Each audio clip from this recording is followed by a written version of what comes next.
At kahit nga karisbackers dito ay taktakan ang pawis natin, pero tingnan nyo, talagang fresh na fresh talaga tayo dito.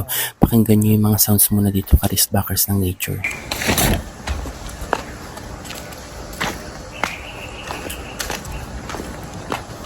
May prutas. Tapos dito pala karisbackers is may naamoy akong ang bango ng langka karisbackers. Ang tataas kasi mga puno dito, possible hinog na yung mga langka dito kaya ang bango-bango.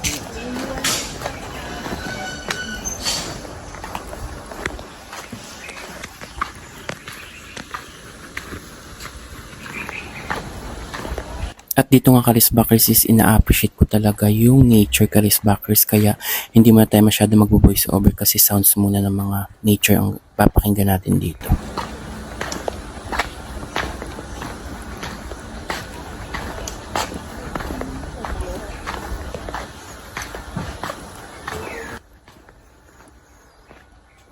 Sa sobrang saya ko nga dito karisbackers, iikutin ko kayo dito ng 360 degree ang ating video para nang sa ganun karisbackers, para na rin kayong nakapunta na rin dito.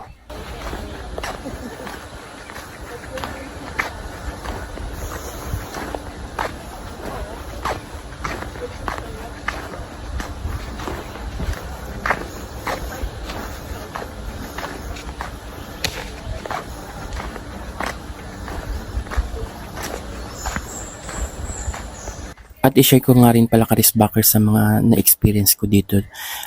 Kagandahan dito karisbackers, kahit mainit siya, worth it na worth it kasi nga ang ganda rin pala ng nature dito. Kapag pupunta kayo dito karisbackers, make sure nyo may dala kayo na turbo fan, electric fan para hindi kayo masyadong maglapot-lapot or mamawis dito karisbackers. Then ang pangalawa karisbackers is gumamit kayo ng sunscreen na malakas ang SPF pag papunta kayo dito.